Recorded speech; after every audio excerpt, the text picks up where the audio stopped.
ব্যাপার, এখানে ইঙ্গিত করার কোনো সুযোগ নেই। কারণ এই মুহূর্তে নতুন করে কোনো জায়গায় প্রার্থী হয়ে নির্বাচনে যাওয়ার কোনো সুযোগ নেই। আবার আগামী দিনে কে ক্ষমতায় যাবে না না যাবে, এটা তো সম্পূর্ণ তাকদিরের ব্যাপার, ভবিষ্যৎবাণী কেউ করতে পারবে না, এটা কারো পক্ষেই করা সম্ভব না।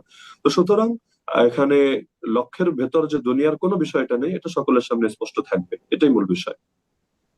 জি, জামাত ইসলামীর দেশ পরিচালনা থেকে শুরু করে তারা কিছুদিন আগেও বলেছেন যে তারা সামনে ক্ষমতায় আসলে পরে শরিয়া আইন চালু করবে না, এবং তাদের যে অন্যান্য আহ কি বলবো কমিটমেন্টস গুলি আছে, ধর্ম এবং আকীদা সবকিছু মিলিয়ে তাদের সাথে কি আপনি পূর্ণাঙ্গভাবে একমত পোষণ করেন? বর্তমান যে স্ট্যাটাসে জামাত ইসলাম রয়েছে এখানে আপনি পূর্ণ সমর্থন করেন কিনা, নাকি আসলে আপনি তাদের কাছে গেলেও এখনো পর্যন্ত তাদের কিছু কিছু বিষয় আপনি দ্বিমত রয়েছেন, এখন সেগুলিকে আপনি কিভাবে মীমাংসা করবেন?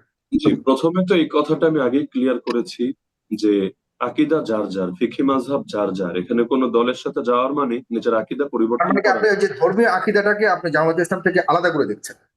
হ্যাঁ, আকীদা তো এটা অবশ্যই ব্যক্তিগত ব্যাপার। যেমন জামাত ইসলামে যারা করে, এর ভিতর সুন্নি আকীদার লোক আছে, কওমি আকীদার লোক আছে, তারপর আরো বিভিন্ন ধরনের এখানে সালাফি আকীদার লোক আছে। তো ভিন্ন ভিন্ন মেরুর লোকেরা একসাথে কাজ করছে কিভাবে, যাদের আকীদায় প্রচুর ভিন্নতা আছে।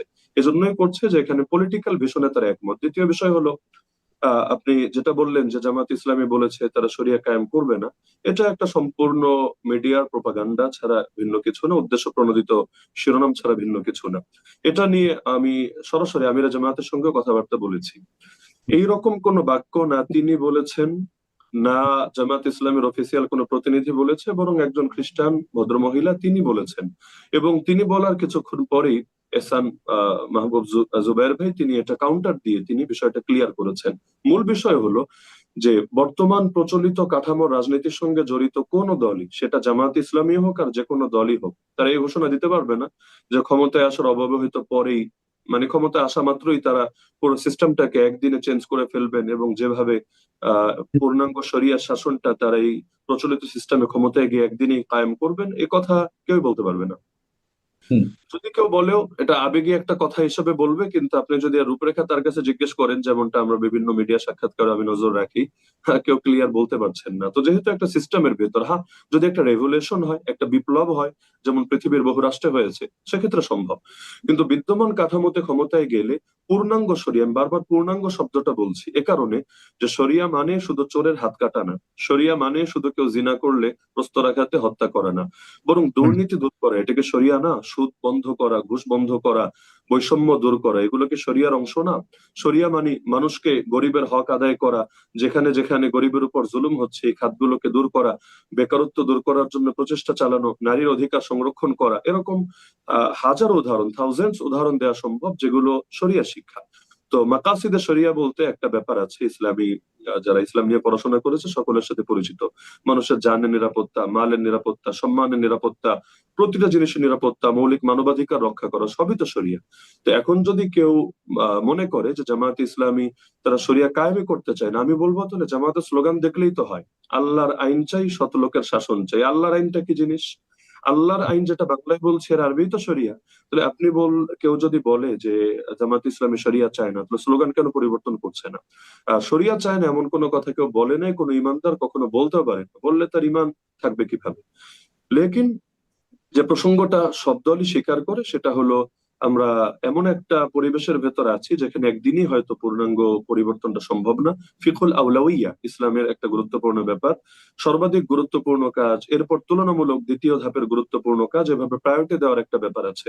তো জামাত ইসলামী আমি মনে করি যদি কখনো পাওয়ারে আসে, তারা যখন দুর্নীতি দূর করবে, বৈষম্য দূর করবে, সকলের জানমালের নিরাপত্তা দিবে, এমন সুন্দর একটা বাংলাদেশ উপহার দিবে, এরপর শরিয়ার বাকি যে বিধানগুলো থাকবে এগুলোর জন্য জনগণের ভেতরে এমন এক তৃষ্ণা, এক চাহিদা তৈরি হবে, তখন আর এটা চাপিয়ে দিতে হবে না, বরং জনগণই বলবে যে আমরা এর বিকল্প অন্য কোনো কিছু গ্রহণ করব না। আমরা দেখেছি বিভিন্ন ভার্সিটির নির্বাচনে, আপনারা লক্ষ্য করেছেন, এই ইয়াং জেনারেশন, এই জেনজি, তারাই যেভাবে ইসলামী সংগঠনগুলোর দিকে, যার ভেতর অনেক মডার্ন কালচারের মানুষেরা আছে, অনেক নারীরা যারা হয়তো শর্ট কাপড় পরিধান করছে, তারা পর্যন্ত যেভাবে আস্থা রেখেছে ইসলামী সংগঠনগুলোর উপর, তাদের দায়িত্বশীলদের উপর, এটাই প্রমাণ করে যে মানুষ এখন সততা চায়, নৈতিকতা চায়, কথা কাজে মিল চায়, ব্যাপক একটা পরিবর্তন চায়। তো একদিনে পূর্ণাঙ্গ শরিয়া না হলেও আমরা অন্তত বীজটা লাগিয়ে দিই, সেই বীজ থেকে একদিন গাছ তৈরি হবে ইনশাআল্লাহ।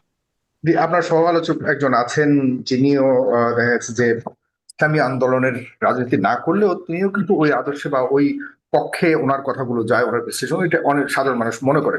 তার প্রতি এবং ওই পক্ষের প্রতি আপনার কোনো ধরনের কোনো আহ কি বলবো এটাকে, কোনো প্রশ্ন আছে কিনা বা কোনো কিছু বলবার আছে কিনা? কারণ তাদের পক্ষ থেকে আপনার প্রতি অনেক কথা বলেছে এবং এক বাক্স নীতিতে ইসলামী দলগুলো এক হয়েছিল, আপনি ভালো করে জানেন। সেখান থেকে ইসলামী আন্দোলন বের হয়ে বলেছে জামাত মুনাফেক, মুনাফিকদের দল। এটাকে আপনি কি বলবেন? রেজন রফিকি এরপর আপনার আপনার কথাগুলোকে তিনি ইসলামপন্থীদের ঐক্য, আলহামদুলিল্লাহ, এটার জন্য 5 আগস্টের পর থেকে যখন কাজ শুরু হয়, সর্বপ্রথম যে মিটিংটা হয়েছিল কওমি ওলামায়ে কেরামদেরকে নিয়ে জামাতের আলফালা মিলনায়তনে, সেখানে আমি উপস্থিত ছিলাম এবং আমন্ত্রিত মেহমান হিসেবে প্রথম আলোচক আমি ছিলাম। তো শুরু থেকে চেষ্টা করেছি, এই চেষ্টা আজকে থেকে না, কারাগারের ভেতর থেকে, যে ইসলামপন্থীদের ভেতর যাতে বৃহৎ একটা ঐক্য হয়ে যায়। তখনও আমি সরাসরি রাজনীতিতে জড়িত না, এরপরও দিলে মনে প্রাণে এটা চাইতাম যে ইসলামপন্থীদের ভেতর যদি একটা ঐক্য হয়, একটা গণজাগরণ তৈরি হবে ইনশাআল্লাহ। তো সে সময় থেকে আলহামদুলিল্লাহ যে মেহনত হয়েছে, পুরো বাংলাদেশের মানুষের ভেতর ব্যাপক একটা গণজাগরণ, গণপ্রত্যাশা তৈরি হয়েছে। এবার মনে হয় সকলে ঐক্যবদ্ধ হবে। হয়েছিল, যদিও শেষ পর্যায়ে এসে পলিটিক্যাল সিদ্ধান্ত নিয়ে কোন কোন দল বাইরে গিয়েছে। আমি মনে করি এটা তাদের পলিটিক্যাল সিদ্ধান্তের ব্যাপার। নির্বাচন সামনে রেখে এটাকে কেন্দ্র করে পারস্পরিক কাদা ছোড়াছড়ি এবং সমালোচনা, এটা আমি ভালো নজরে দেখছি না এবং এটা আমি করতেও চাচ্ছি না। তো প্রত্যেকের সিদ্ধান্ত যার যার, কিন্তু আমি মনে করি এখনো হৃদয়গুলো যদি এক থাকে এবং নিজেদের ভেতর কাদা ছোড়াছুড়ি না হয়, তাহলে কেউ আলাদা হলেও এটা খুব বেশি ভোটের মাঠে প্রভাব ফেলবে না এবং মানুষ ইসলামপন্থীদের উপর আস্থা রাখবে। আর যেহেতু এবার জোট না, বরং জাস্ট আসন সমঝোতা, জোটের আলাদা প্রতীক নেই, বরং প্রত্যেকে নিজ নিজ প্রতীকেই নির্বাচন করছেন। তো যার কারণে ওই প্রত্যন্ত অঞ্চলে গ্রামগঞ্জের অনেকে এখনো জানেনও না যে আসলে কে বের হলো, কে থাকলো, 10 দল যারা থাকলো কার কি নাম। মানুষ ভাবছে না এবার একটা আমাদের পরিবর্তন দরকার, আগে যারা এসেছিল তাদের দিয়ে আর হবে না, নতুন কিছু দরকার। দ্বিতীয় বিষয় হলো আপনি যেটা বললেন যে যারা সমালোচনা করছে তাদের জন্য কিছু বলার আছে কিনা। দুই ধরনের সমালোচনা দেখতে পাচ্ছি। এক ধরনের সমালোচনা হলো যেটা গঠনমূলক সমালোচনা, যৌক্তিক সমালোচনা, যেখান থেকে শিক্ষার কিছু আছে। তাদের ব্যাপারে আমি সে কথাই বলবো যেটা ওমর রাদিয়াল্লাহু আনহু বলতেন, রাহিম আল্লাহু মান হাদানি ইলা উয়ুবি, যে আমাকে আমার দোষ ত্রুটি ধরিয়ে দেয়, দেখিয়ে দেয়, আল্লাহ তার উপর রহম করুন। তো আমরা কেউ ভুলের ঊর্ধ্বে না, আমি নিজেও সবসময় সব সিদ্ধান্ত সঠিক নেব, প্রতিটা পদক্ষেপ সঠিক গ্রহণ করব, জরুরি না। তো কেউ যদি যৌক্তিক ভাবে, গঠনমূলক ভাবে সমালোচনা করে, অবশ্যই শিক্ষা গ্রহণ করব। আর কেউ যদি গালিগালাজ করে, হ্যাঁ, কেউ যদি এখলাসের সঙ্গে গালি দিয়ে ভাবে যে আমাকে গালি দিলে প্রতিটা গালির বিনিময়ে 10টা 20টা করে তার আমল নামায় নেকি হবে, আহলান সাহলান। আমাকে গালি দিয়েও যদি আপনার আমল নামায় কিছু নেকি হয়, আলহামদুলিল্লাহ, আমি এতে খুশি। কিন্তু এটা যদি না হয়, আমি মনে করি এর দ্বারা জাতির ভেতরে একটা অন্য মেসেজ যাবে। যেহেতু বহুত মানুষ এমন যারা আমারও পক্ষে না আপনারও পক্ষে না, ফর এক্সাম্পল, তারা এই যে তৃতীয় শ্রেণীর মানুষেরা, তারা যখন দেখবে যে হুজুররা অথবা ইসলামপন্থীরা একজন আর একজনকে নিকৃষ্ট ভাষায় গালিগালাজ করছে, তো পাবলিক প্লেসে, ফেসবুকে বা এরকম ওপেন কোন সোশ্যাল প্ল্যাটফর্মে, এখান থেকে কি বার্তা নিবে? এতে আমার ইজ্জতও বাড়বে না, আপনার ইজ্জতও বাড়বে না, উভয় প্রতি মানুষ শ্রদ্ধা হারাবে, আস্থা হারাবে। আমি মনে করি, আমি যেহেতু দেশের বাইরে থাকি না, দেশেই থাকি, নিয়মিত সারা দেশেই ঘুরে বেড়াই এবং ভিভিআইপি প্রোটোকল নিয়ে না, সাধারণ মানুষের ভেতরে চলাফেরা করি। আপনার প্রোগ্রামে এই যে অফিসে আমি আসলাম, রিক্সায় চড়ে হোটেল ইন্টারকন্টিনেন্টাল থেকে এসেছি আপনাদের প্রতিনিধির সাথে। তো যার কারণে আমরা যেহেতু স্বাভাবিক চলাফেরা করি, মানুষের ভেতরেই থাকি, যে কোনো বিষয়ে জানতে চাইলে, ক্লিয়ার হতে চাইলে যে কোনো সময় জিজ্ঞেস করতে পারি। এই যে প্রোগ্রামের ব্যাপারে আমাকে ইনভাইট করা হয়েছে, আমি কোনো খামখেয়ালি করিনি, কোনো নজর দেখাইনি, আমি এসে হাজির হয়ে গিয়েছি। এরকম যে কোনো সময় আলোচনা করার, প্রশ্ন করার সুযোগ যেহেতু আছে, তো দূর থেকে কাদা ছোড়াছুড়ি করার কি দরকার? ভুল আমার হোক, যে কোনো সংগঠনের হোক, যে কোনো দায়িত্বশীলের হোক, আমি মনে করি এটা যদি ব্যক্তিকে জানানো হয়, অবশ্যই যৌক্তিক হলে তিনি গ্রহণ করবেন, না হলেও তার ব্যাখ্যাটা আপনি অন্তত জানতে পারলেন। কিন্তু গালিগালাজ এটা কোনো সমাধান না, উপরন্তু এর দ্বারা কখনোই সংস্কার হবে না। শেষ করে একটা হাদিস শুনিয়ে নবীজি বলেন সাল্লাল্লাহু আলাইহি সাল্লাম, ইন্না রিফকা ইয়াতি বিমা লা ইয়াতি বিহিল উনফু, নম্রতা এমন অনেক কিছু বয়ে আনে, কঠোরতা যেটা কখনোই আনতে পারে না। সুতরাং কঠোরতা দিয়ে সমাধান হবে না, উদারতা দিয়ে, অন্তরের সংকীর্ণতা দূর করে আমরা পারস্পরিক ভালোবাসার ভিত্তিতে যদি আত্মসমালোচনা করি, পর্যালোচনা করি, অবশ্যই অনেক কিছুই সংশোধন সম্ভব ইনশাআল্লাহ।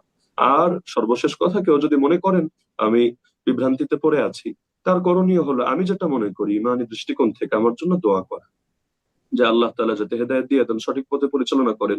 গালি দেওয়া তো সমাধান না, বরং হেদায়েতের দোয়া করবেন, মুমিন ভাই হিসাবে এতটুকু তো প্রাপ্য। আর কে সঠিক কে ব্যাঠিক, আসল মূল্যায়ন তো আখিরাতে হবে ইনশাআল্লাহ, আর দুনিয়াতেও ইতিহাস সবকিছু সংরক্ষণ করবে ইনশাআল্লাহ। জি, ধন্যবাদ। আপনাকে অনেক ধন্যবাদ। প্রিয় দর্শক যারা দেখছেন, খুবই চমৎকার আলোচনা হচ্ছে। আপনাদের মনের কথাগুলো আমি আমার মতো করে, আমার খুব ক্ষুদ্র সময়ের মধ্যে আমি জানবার চেষ্টা করছি দুজন সম্মানিত অতিথির কাছ থেকে। আর আপনাদের কোনো কথা যদি থাকে, আপনার কমেন্ট বক্স খোলা আছে, আপনারা সেখানে মন্তব্য করবেন। আর অবশ্যই অনুষ্ঠানটিকে শেয়ার করবেন। আর যারা ইউটিউব দেখছেন, অবশ্যই আমাদের চ্যানেলটিকে সাবস্ক্রাইব করবেন, পাশে থাকবেন এবং বেল আইকনটি অবশ্যই চাপতে ভুলবেন না, তাহলে সবগুলো অনুষ্ঠান আপনারা লাইভ দেখতে পাবেন। আমি চলে যাচ্ছি জনাব রিজওয়ান রফিক। আহ আপনি কিন্তু বেশ সরব ছিলেন বিষয়গুলো নিয়ে, গত কদিন যাবৎ বেশ কথাবার্তা বলেছেন। আপনাদের সবচেয়ে বড়, বিশেষ করে আপনি বা আমি আপনাকে বলবো না, আপনাদের যারা রয়েছেন আহ আকিদাটাকে সবচেয়ে বেশি গুরুত্ব দিচ্ছেন। এখন প্রশ্ন হলো, আহ জামাত ইসলামের সাথে ইসলামী আন্দোলনের যে একটা মিত্রতা ছিল গত কদিন যাবৎ, এখান থেকে 11 দল থেকে একাই বের হয়ে গেলেন ইসলামী আন্দোলন। কয়েকটা বিষয় এখানে বলা হয়েছে। এক হলো আকিদার প্রশ্ন, তারা বের হয়ে গেছে, কিন্তু আমরা দেখতে পাচ্ছি যে আবার গতকালকে আরেকজন বলেছেন যে তারা আসলে অবমূল্যায়িত হয়েছে। মানে হলো ইসলামী আন্দোলনের মাত্র ক্ষুদ্র কিছু অংশ আছে ভোটের, আহ মানে ভোটারদের মধ্যে, এতটুকুর অনুযায়ী তাদেরকে সম্মান, তাদেরকে একটা যে সম্মান দেওয়ার কথা ছিল, সেই সম্মানটা পায়নি বলে ইসলামী আন্দোলন বের হয়ে গেছে। আপনার কথাতে অনেক সময় দেখা গেছে যে আপনি তাদের আকিদার প্রশ্নে একদম কোনোভাবেই ছাড় দিতে চান না। একটু জানতে চাই, যারা বালী হাসান বা ওসামা কিন্তু স্পষ্ট করেছে সবগুলো প্রশ্ন, আপনার কাছে কোন ধরনের দ্বিমত আছে কিনা এই বিষয়ে? আসসালামু আলাইকুম রহমতুল্লাহি বারাকাতুহ। আসলে আমি এখানে তো মূলত আলী হাসান ওসামা ভাই বা কারোর সমালোচক হিসেবে আসিনি, জাস্ট দায়ী হিসেবে আসা। আমার আজকের এই কথা বলাটা বাস এটাও একটা দাওয়াতের জন্যই। প্রথমত যে বিষয়টা আপনি যে প্রশ্ন করছেন ইসলামী আন্দোলনের বিষয়ে, আমাকে যে আপনি এখানে প্রশ্ন করছেন, আমি আগে থেকে আপনাদের এই বিষয়টা ক্লিয়ার করছি। এই জোটটা যখন শুরু লগ্ন থেকে হয়, এখান থেকে 2 মাস আগে আমার একটা বক্তব্য ব্যাপকভাবে এটা ভাইরাল হয়েছিল। আমি তখন থেকে কিন্তু এই জোটের বিরুদ্ধে, অর্থাৎ জামাত ইসলামের সাথে আমাদের কওমিপন্থীদের কোনো ধরনের ঐক্য হোক, এটা কিন্তু আমি আগেও চাইনি, এখনো চাচ্ছি না। এবং আমি ইনশাল্লাহ আমার প্রতি এতটুকু আস্থা রাখতে এই পারি যে জায়গাটাকে আমার একটু স্পষ্ট করবেন দয়া করে, মানে আপনাদের এই জায়গাগুলোকে আমরা সাধারণ মানুষ স্পষ্ট হতে চাই, মানে কেন জোট হতে পারে না? দুটি তো ইসলামিক দল হিসেবে মনে করেন কিনা? আর ইসলামিক দলগুলোর একটা ঐক্য হওয়ার কথা সামনে ইলেকশনকে ঘিরে, সেই চেষ্টার একটা অংশ হিসেবেই 11 দল করা হয়েছিল। এটা রাজনৈতিক একটা ঐক্য করা হয়েছিল।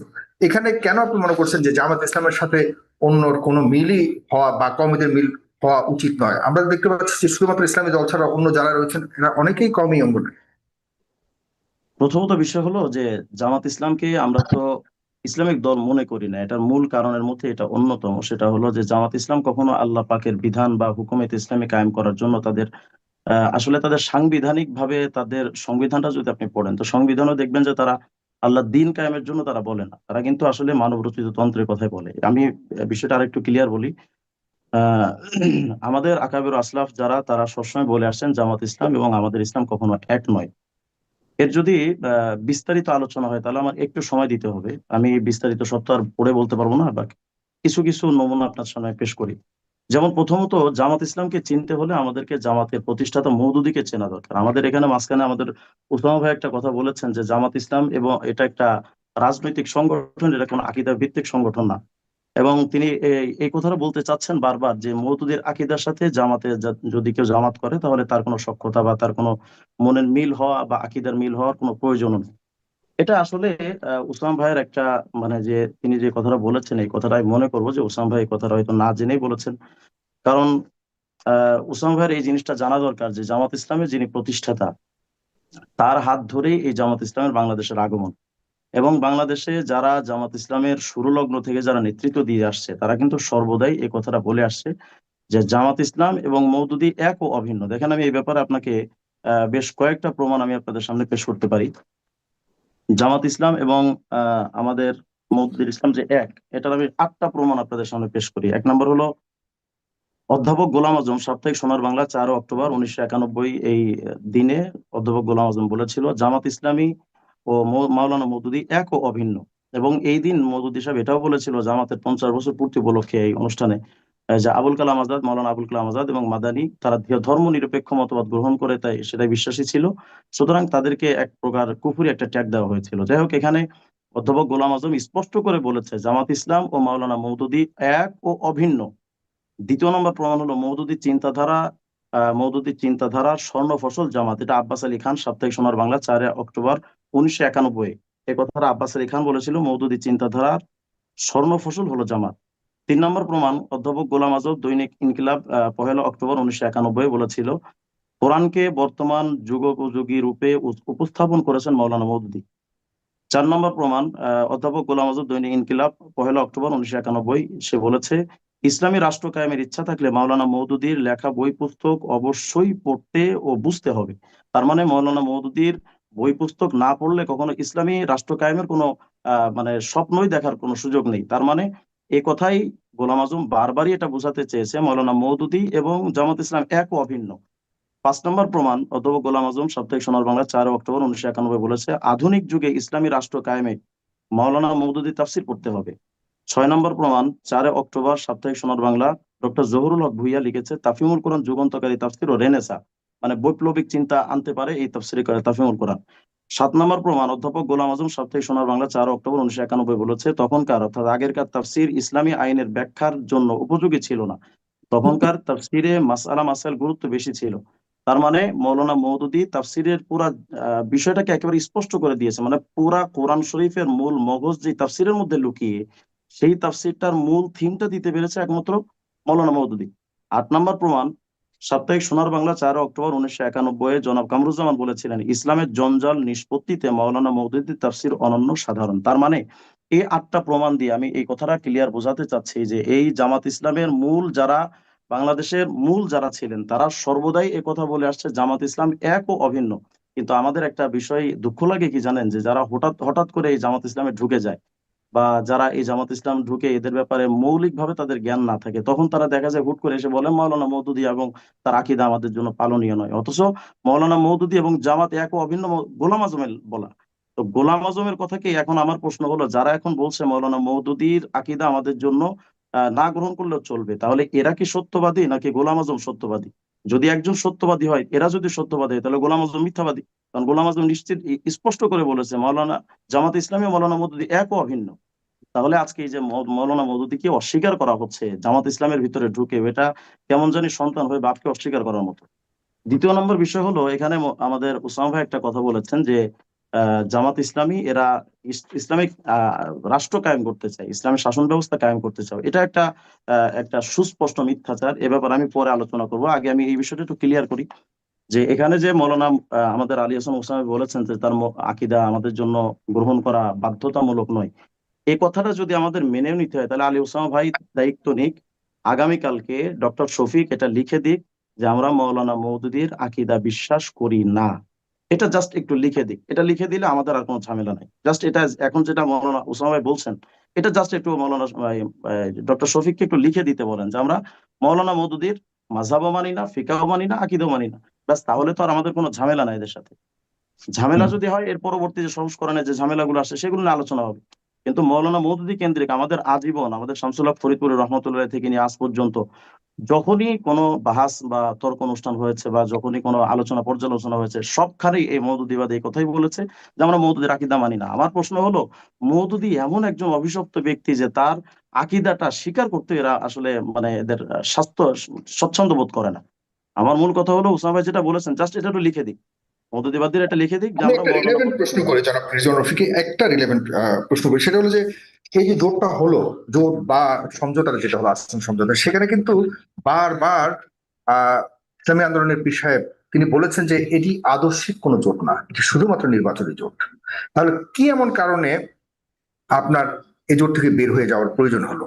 আপনি বারবার কিন্তু আদর্শটাকে বারবার টেনে আছেন, কিন্তু এই জায়গাতে আমরা দেখতে পাচ্ছি যে তিনি অন্য কোনো কারণে বের হয়ে, কারণ তিনি তো শুরু থেকেই বলেছেন আমরা আদর্শিক ভাবে এই জোট করিনি বা সমঝোতা করিনি। তাহলে বের হয়ে যাওয়ার পেছনের কারণ কি? ভাইজান, আমি আপনাকে শুরুতে বারবারই একটা কথা বলে আসছি, আমি না, কিন্তু আমি কোনো জানি আপনি রাজনৈতিক ইসলামী দলের আন্দোলন সাথে, করেন না, আমি তো বলি, আমি করেন এই না, কিন্তু জোটের, আমি আমি আমি বলি, আপনি বলেছেন যে আপনি কোনোভাবেই কখনোই চান না কোনো দল, ইসলামিক দল জামাত ইসলামের সাথে কোনো জোট করুক বা আগে। তার মানে আপনি শুধুমাত্র ইসলামিক আন্দোলন যে কোনো ধরনের ইসলামিক দলগুলোকে আপনি এভাবে আহ্বান করছেন।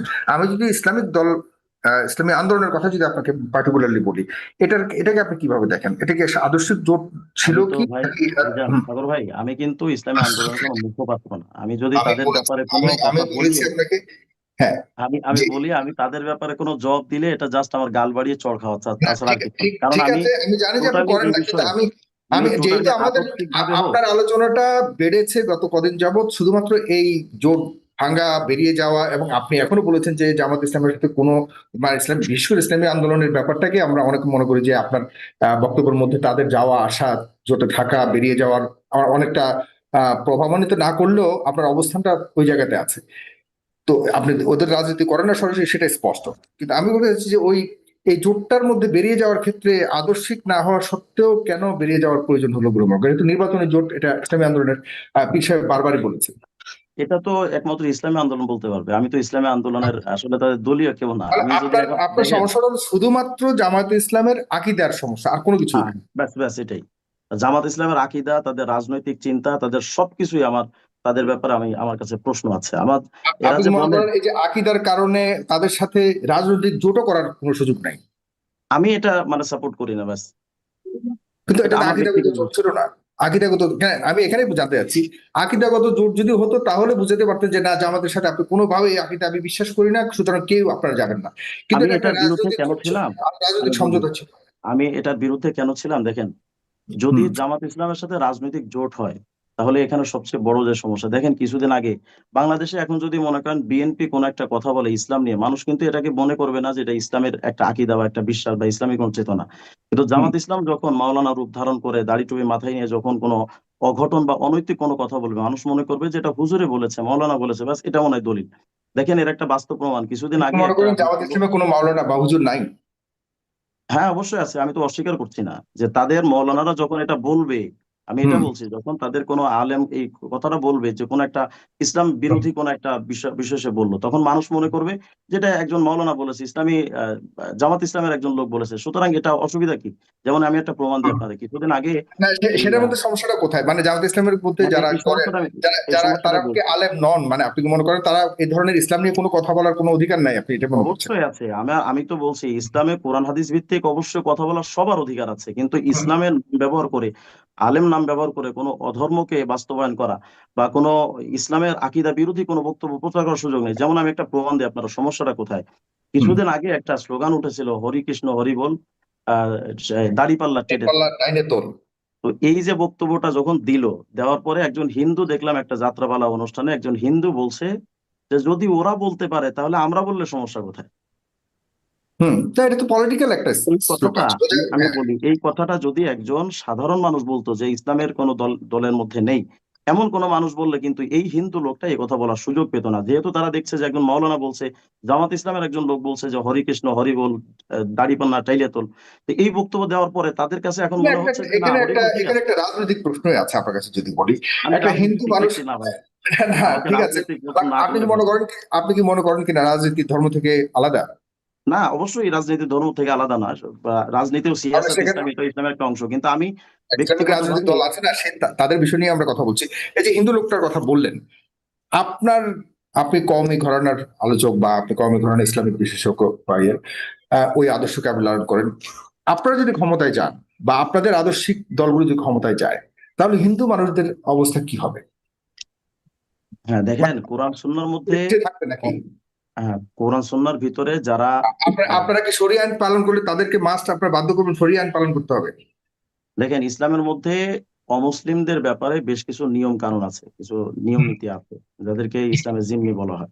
তাদের হুম। ব্যাপারে ইসলামের যে সমস্ত বিধিবিধান আছে, সেই বিধিবিধান বাস্তবায়ন করলে কোনো হিন্দুকে জোর করে ধর্মান্তরিত করা হবে না, তাদেরকে জোর করে মাথায় টুপি পরানো হবে না, তারা তাদের ধর্ম পালন করবে। যেমন একটা হাদিসের মধ্যে আসে, আলামান যালামা মুআহাদান আও ইনতাকাসাহু আও আখাযা মিনহু বিগাইরি তিবি নাফসিন। রাসূল সাল্লাল্লাহু আলাইহি ওয়াসাল্লাম বলছেন, যদি কোনো অমুসলিম তোমার কাছে তার পরিপূর্ণ তোমার জিম্মাদারিতে সে থাকে, তাহলে তুমি তার কোনো সম্পত্তিকে হরণ করতে পারবে না, তার উপরে কোনো বিষয় জোর করে চাপিয়ে দিতে পারবে না, তার উপর জুলুম করতে পারবে না, তার সম্পত্তি নষ্ট হরণ করতে পারবে না। যদি এমনটা করো ফাআনা হাজিজুহু ইয়াউমাল কিয়ামা, হুজুর সাল্লাল্লাহু আলাইহি ওয়াসাল্লাম বলছেন, আমি তার বিরুদ্ধে কিয়ামতে মামলা দায়ের করব।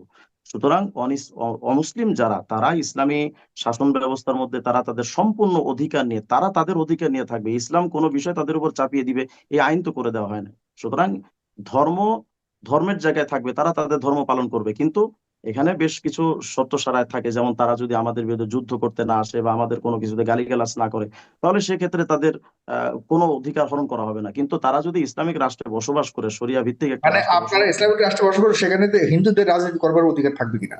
অবশ্যই তারা করবে, তাদের ধর্ম অনুযায়ী তাহলে তারা কাদের করবে। সাথে রাজনীতি করবে? তারা তাদের ইসলামের বাহিরের যে অংশটা থাকবে, তারা তাদের অধিকার প্রতিষ্ঠার জন্য যে বিষয়গুলো করা দরকার, তারা যে হুম। সিস্টেমে করা দরকার, তারা তাদের বেল্টে করবে। এবং ইসলামী শরিয়া যারা রাষ্ট্রপ্রধান থাকবেন, তারা তাদের সেই অধিকারটা দিয়ে দিবেন। না, তারও সে একই পার্লামেন্টে যেতে হবে, একই সাথে আপনার আইন পাশ করতে হবে, পাশাপাশি বসতে হবে, ব্যাপারটা কি এরকম নাকি তাদের জন্য আলাদা কোনো পার্লামেন্ট থাকবে? না, ব্যাপারটা তাদের ওরকম বলতে হবে। হুম। তারা তো তাদের দাবি দাওয়া, তাদের প্রয়োজনীয় বিষয়গুলো তারা তো উত্থাপন এ করবে। কারণেই এটা বলছি তো দাড়ি পাল্লা টেনে তোল, এটা তো একটা রাজনৈতিক ভাবে তারাও রাজনৈতিক পার্ট হয়েছে, শুধুমাত্র রাজনৈতিক পার্ট, আকিদাগত পার্ট তো হয়নি। এই এটা জামাত বক্তব্যটা বলছে, তো কিন্তু আপনারা আকিদাগত আবুল ভাই, বিষয়টাকে আপনারা রাজনীতিতে মানে মিলাবার আবুল চেষ্টা ভাই, করছেন যে হিন্দু। হুম। এই বক্তব্যটা কিন্তু দিছে মিয়া গোলাম পরোয়ার। হুম। মিয়া গোলাম পরোয়ার কিন্তু প্রথমে এই বক্তব্যটা দিছে যে হরিকৃষ্ণ হরিবল, দাড়ি পাল্লা টেনে তোল। এই বক্তব্যটা যখন একজন মুসলিম তার জবান থেকে হ্যাঁ, না, দিবে, এটা উনি দেননি, ওটা উনি দেননি, এটা দিয়েছেন যে নন্দী, যে ভদ্রলোক, আহ, যে এবং তাদের এক তাদের যে জায়গায় হিন্দু হিন্দু এক জায়গায় সমাজের একটা যারা আছে নাকি। হুম। নগরে একটা বক্তব্যে মিয়া গোলাম পরোয়ার একটা বক্তব্যে এটা বলেছিল যে হিন্দুদের আগে তো মনে করতো যে আওয়ামী লীগের মানে মার্কা হলো নৌকা, এখন হিন্দুদের মার্কা হলো দাড়িপাল্লা। তো এই হিন্দুদের আহ, মানে মার্কা দাড়িপাল্লা আর এই হরিকৃষ্ণ হরিবলে তেমন কোনো তফাৎ নাই, কাছাকাছি। মানে এই কথার সার নির্যাসে কিন্তু হরিকৃষ্ণ হরিবলটা চলে আসছে। আর জি। আরেকটা বিষয় হলো, এখানে আমি আরেকটা বিষয় বলি, সেটা হলো যে আর ইহসান ওসামা যে বলছেন যে তারা সমাজে রাষ্ট্র ব্যবস্থায় গেলে তারা মানে ইসলামী শরিয়া কায়েম করবে। এই যে একটা বিষয় তিনি অস্বীকার করলেন যে ডক্টর শফিক এই কথাটা বলে নাই। আমার আমার এই ক্ষেত্রে ওসামা ভাইয়ের কাছে একটা অনুরোধ থাকবে, কি জানেন, যে যদি কেউ কোনো আকাম করে, তাহলে সেই ক্ষেত্রে নিজের তরফ থেকে ব্যাখ্যা না দিয়ে তাদের থেকে ব্যাখ্যা নিয়ে সেই ব্যাখ্যাটা প্রচার করা সবচেয়ে ভালো। নিজের তরফ থেকে আমি কোনো অঘটন অনৈতিক কোনো কিছু করলে আমি তার গাল বাড়িয়ে চড় খেয়ে আমি এটা জবাব দিতে যাব কেন? দেখেন, জামাত ইসলাম কিন্তু শরিয়া আইন কায়েম করবে না, এটা তো শুধু তাদের মুখের বক্তব্য না। এখন তারা যখন এই বক্তব্যটা দেয় এবং মিডিয়াতে যখন ঢালাওভাবে প্রচার হয়, তখন তারা ডাইরেক্ট অস্বীকার করে বসে যে আমরা এমন কথা বলি নাই। অথচ আমি তাদের সংবিধান থেকে আপনাকে দেখাই, আগে এই দুইটা পার্ট আমি আপনাকে দেখাই। যেমন দেখেন, আজকে আজকে এই সম্প্রতি সময় আজকের ঘটনা হলো, ব্যারিস্টার আনোয়ার সেও বলছে শরিয়া আইন কায়েম করবে না, আজকের ঘটনা। এবং এর আগে পার্থা দাস তো 14 জানুয়ারি 2026-এ সে পার্থা দাস তো স্বীকার করেছে, জামাত আমির বলেছেন ক্ষমতায় গেলে শরিয়া আইন বাস্তবায়ন করবেন না। এবং ডক্টর আব্দুল্লাহ মোহাম্মদ তাহের বিবিসি বাংলা সাক্ষাৎকার 18 সেপ্টেম্বর 2025, এখানেও ডক্টর তাহের বলেছে আমরা কবে কোথায় বলেছি জিতলে আমরা শরিয়া আইন কায়েম করব। দেখেন, তারা কিন্তু মানে গোপনে হোক এই বা জায়গাটাতে যেভাবে, একটা একটা প্রশ্ন করি, মানে তারা কি আসলে কোথাও কি বলেছে যে আমরা ক্ষমতা গেলে সরিয়ে আইন চালু করবো? তাদের অর্থ একামতের দিনের অর্থ কি? না, মানে করবো এটা বলেছে কিনা তারা, যে আমরা না, ক্ষমতায় গেলে, তাদের মানে ধরেন আমরা তাদের যে আমরা এবার মূল কথা, 2024-26-এর এই যে নির্বাচনটা হচ্ছে, এখানে গেলে আমরা সরিয়ে আইন চালু করবো, তারা হয়তো এমনটা বলেছে কিনা যে আমরা কখনো এবার অন্তত গেলে সরিয়ে আইন চালু করবো না, কিন্তু সরিয়ে আইনকে তারা বিশ্বাস করে এবারের জন্য হয়তো আমরা ক্ষমতায় যদি পাই আমরা সরিয়ে আইন চালু করবো না। আমি জানি না এই ধরনের স্টেটমেন্ট দিয়েছে কিনা, কিন্তু কোথাও কি বলেছে কিনা যে আমরা সরিয়ে আইন চালু করবো এবার ক্ষমতায় গেলে, এইবার ক্ষমতায় গেলে এরকম তাদের বলেছে? সংগঠনের স্টেটমেন্ট নাম একটু কিন্তু দরকার। জামাত ইসলামী। ভাই আমি বলি, তাদের সংগঠনের নাম কিন্তু জামাত ইসলামী, তাদের লোগোর মধ্যে কিন্তু আছে আকিমুদ্দিন, দিন কায়েম হুম। করো। তো শরিয়া ছাড়া দিন হয় কেমনে? না, শরিয়া আইন আমার ছাড়া দিন প্রশ্নটা হয় ওইটাই, কেমনে? ওইখানে যে তারা বলেছে কিনা যে আমরা চালু করব। এটা তো এখন চালু করতে বলছে, ওটা বললে বলার না, দরকার নাই। তখন আরেকটা প্রশ্ন আসে যে কেন আপনি আগে বলেছেন চালু করব, এখন কেন বলছেন চালু করবেন না, এই প্রশ্ন করতে পারতাম। হ্যাঁ, তাদের হয়তো ইচ্ছা আছে, আমি ওইটা ওই জাস্ট ইন পার্টিকুলারলি ওই অংশটুকু জানতে চাচ্ছি যে এরকম বলেছে কিনা তারা করেন যে আমরা ক্ষমতায় গেলে চালু। তাদের জন্মটাই তো একামতে দিনের স্লোগান এটা দিয়ে। আমাদের পারসেপশন, ডেফিনেটলি এটা আমাদের, আমরা জানি যে তারা ক্ষমতায়, তারা ইসলামিক দল, তারা এটা করবে, কিন্তু এরকম কোনো কমিটমেন্ট তারা করেছে কিনা একটু এটা জানতে চাচ্ছি, দ্যাটস ইট। দেখেন, তাদের একটা স্লোগান আছে, হ্যাঁ, তাদের একটা স্লোগান আছে, কোরআনের আইন চাই, সৎ লোকের শাসন চাই। তো কোরআনের আইন মানে কি? হুম। কোরআনের আইন মানেই তো শরিয়ত, তাই না? তাদের এই স্লোগানটাই তো তারা দিয়ে আসতেছে, কোরআনের আইন চাই, সৎ লোকের শাসন চাই। একটু আগে উসমান ভাই কিন্তু এই কথা বলছেন যে হুম। তাদের স্লোগানটা তারা কেন পাল্টাচ্ছে না যদি তারা শরিয়া আইন না চায়। তো উসমান ভাই একটু আগে স্বীকার করলেন, এরপরে আপনি এটা নতুন করে প্রশ্ন আসতে তোমার সুযোগ নাই। হুম। জি। আহ, আমি একটু যদি আপনার কাছে আর একটু ইয়ে করতে চাই, সেটি হলো যে আহ আপনাদের বারবার প্রশ্ন চলে আসে সেই ইসলামী আন্দোলনকে নিয়ে। আপনি তো বারবার ডিজং করছেন যে আপনি ইসলামী আন্দোলনের কেউ না। না আমি না, আপনাকে আমি তো ওদের মুখপাত্র না, আমি কোনো এক জবাব জায়গাতে দিলে আমাকে এটা আটকে ভ্রান্ত রেখেছে, সেটা হবে। হলো শুধু আকীদার ব্যাপারে যদি জামাত ইসলাম স্পষ্ট করে তাহলে তো আর, কারণ হলো আমার কাছে কিছু প্রশ্ন ছিল আপনার জন্য, কিন্তু আপনি তো ওন করছেন না ইসলামী আন্দোলনকে, সে কারণে আমি প্রশ্ন সেরকম ভাবে করতেও পারছি না। আম, দেখেন সাগর ভাই, ওসামা সাহেবের পরিবর্তনটাকে আপনি কিভাবে দেখেন? দেখেন ওসামা সাহেবের পরিবর্তনটা আমি মানে গিরগিটির মতো দেখছি, মানে সময় সময় শুধু পরিবর্তন। ওসামা ভাইয়ের একটা বক্তব্য ছিল কিছুদিন আগে যে যদি কেউ বারবার মাসলাক পরিবর্তন করে, সে যেখানে যায় সেখানে লাথি খায়। এটা কিন্তু ওসামা ভাইয়ের বক্তব্য। এখন আমার প্রশ্ন হলো, কিছুদিন আগে উনি গণতন্ত্রের কঠোর বিরোধী ছিলেন, কদিন পরে তিনি খেলাফত মজলিসে গেলেন, এখন আবার তিনি জামাত ইসলামে চলে আসেন। এই যে বারবার মাসলাক পরিবর্তন করছেন আমাদের ওসামা ভাই, যদিও তিনি এখন দাবি করবেন যে আমি মওদুদের আকীদা মানি না, অথচ জামাত আর মওদুদি একই জিনিস, এটা মুখে বললে তো আর হয় না। তো এই যে ওসামা ভাই বারবার মানে অবস্থান পরিবর্তন করছেন, শুরুতে তিনি একটা কথা বলেছিলেন যে আমি যদি কখনো গণতন্ত্র এটাকে আমি যে হালাল মনে করি বা গণতন্ত্রকে বৈধ মনে করি বা গণতন্ত্রের পক্ষে যাই, তাহলে আমি তো তখন ইমানদারই থাকবো না। অথচ আপনি দেখবেন বাংলাদেশের জামাত ইসলামী যে গঠনতন্ত্রটা আছে আমার কাছে, এই যে জামাত ইসলামের গঠনতন্ত্র, এই গঠনতন্ত্রের মধ্যে দেখেন তারা শরিয়া আইন কায়েমের ব্যাপারটাই তারা কি বলে স্পষ্ট ভাবে। আমি এটার একটু প্রমাণ দিই আপনাকে। গঠনতন্ত্রের 10 নম্বর পৃষ্ঠার মধ্যে তারা এই মানে গণতান্ত্রিক পদ্ধতির ব্যাপারে জামাত ইসলাম লিখেছে, এক কথায় জীবনের সর্ববিষয়ে কেবল আল্লাহ তাআলার বিধানকেই একমাত্র হিদায়াত মানিয়া লইব, হিদায়াত হিসেবে মানিয়া লইব, এবং আল্লাহ তাআলার দেওয়া শরীয়তের বিপরীত যাবতীয় নিয়ম নীতি ও পন্থা পদ্ধতিকে প্রত্যাখ্যান করিবে। এটা তাদের সাংবিধানিক অধিকার। একটু আগে আপনি যে প্রশ্ন করছেন, এই প্রশ্নের জবাবটাও কিন্তু এখানে আছে। তারা স্পষ্ট বলেছে শরীয়তের বিপরীত যত আইন আছে সব আইনকে তারা প্রত্যাখ্যান করবে, এটা তাদের মৌলিক। কিন্তু এই যে শরীয়তের বিরুদ্ধে যত আইন আছে সব পন্থা বাদ, এটা তাদের সাংবিধানিক নিয়ম। কিন্তু ওই সংবিধানে আবার 12 নম্বর পৃষ্ঠার মধ্যে লিখছে যে বাংলাদেশ জামাত ইসলামী উহার বাঞ্ছিত সংশোধন ও সংস্কার কার্যকর করিবার জন্য নিয়মতান্ত্রিক ও গণতান্ত্রিক পন্থা অবলম্বন করিবে। 1 নম্বর প্রমাণ।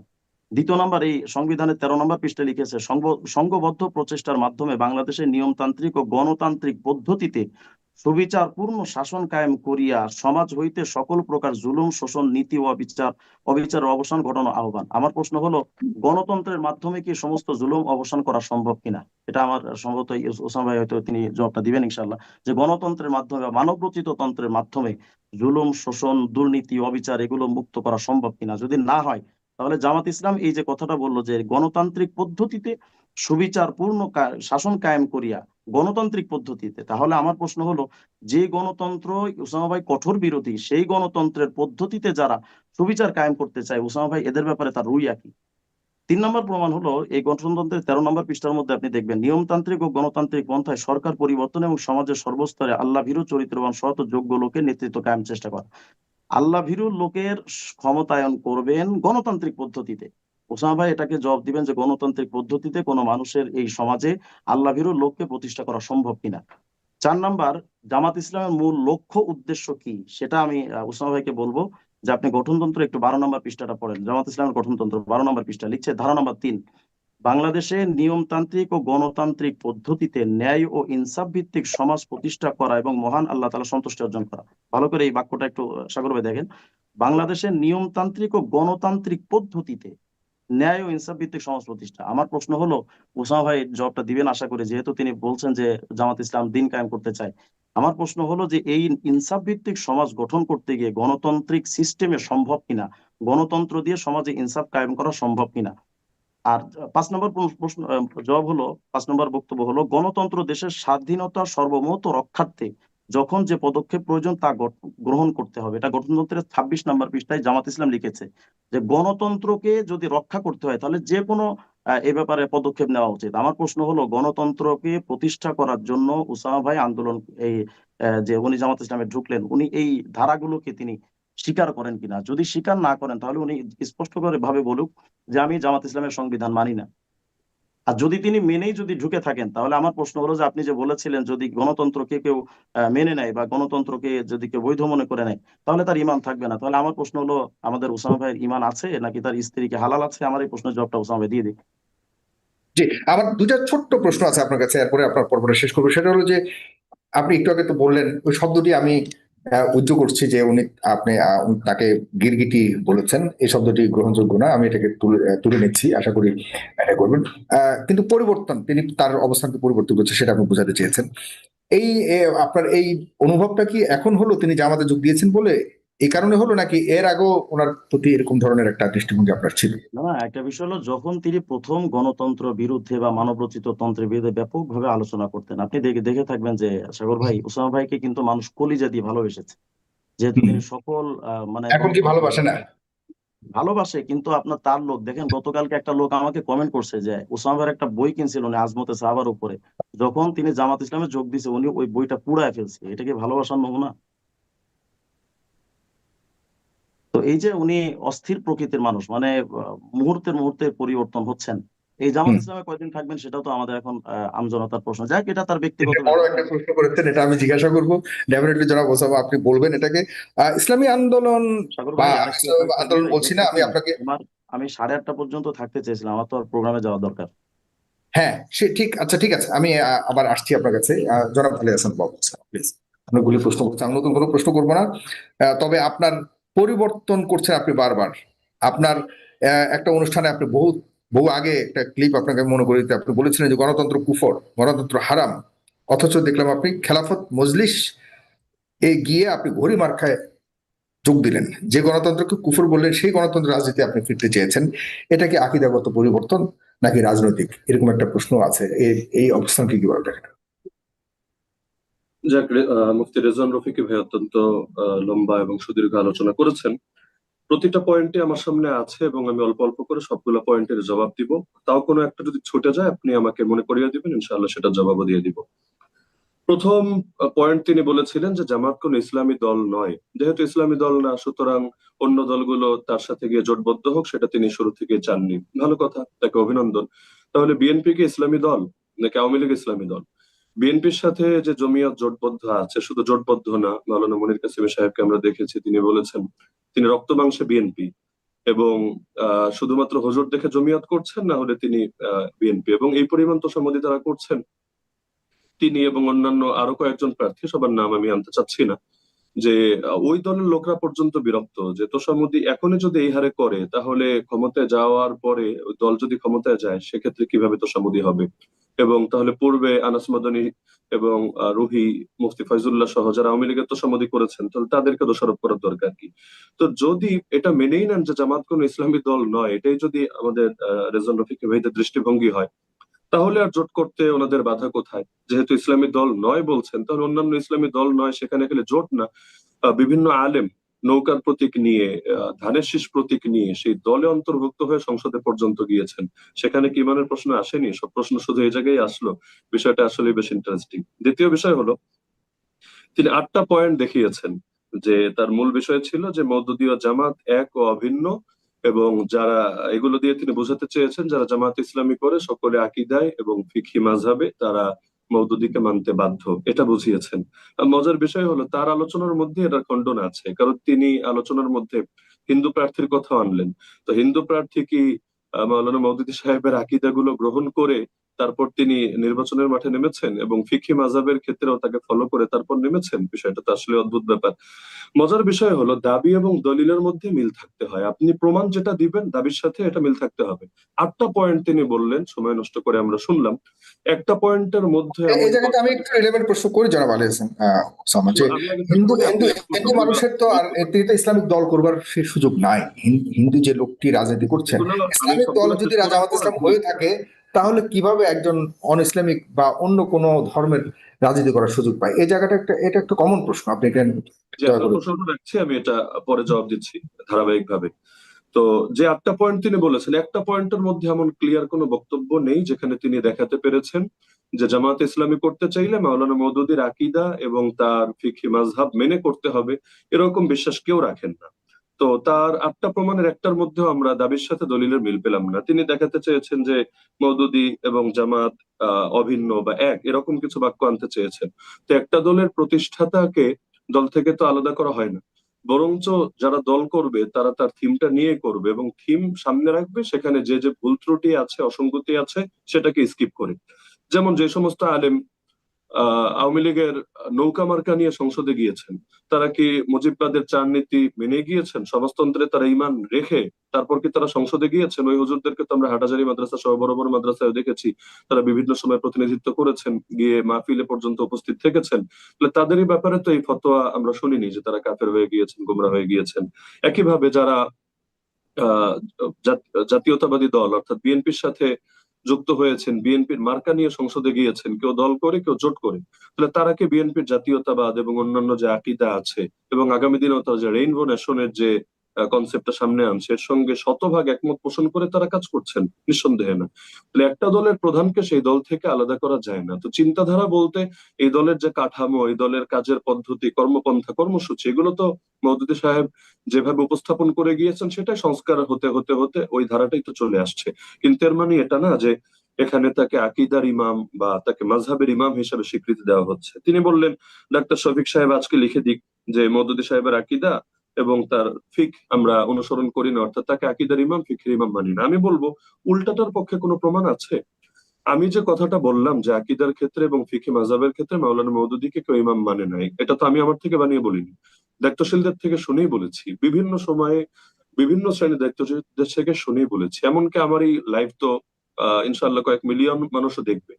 তার ভেতরে যদি আমার এই দাবিটা অযৌক্তিক হয় যে আমি যে বারবার বলছি মাওলানা মওদুদী সাহেব তিনি আকীদার ইমাম বা ফিকহের ইমাম মনে করে কেউ জামায়াত ইসলামী করেন না, তাহলে অবশ্যই দেখবেন এটার প্রতিবাদ আসবে, কাউন্টার আসবে, এটার ব্যাপারে বিভিন্ন অফিসিয়াল বিবৃতি আসবে। তো না আসাই প্রমাণ করবে, আলাদা করে ওনাকে আবার কেন লিখে দিতে হবে?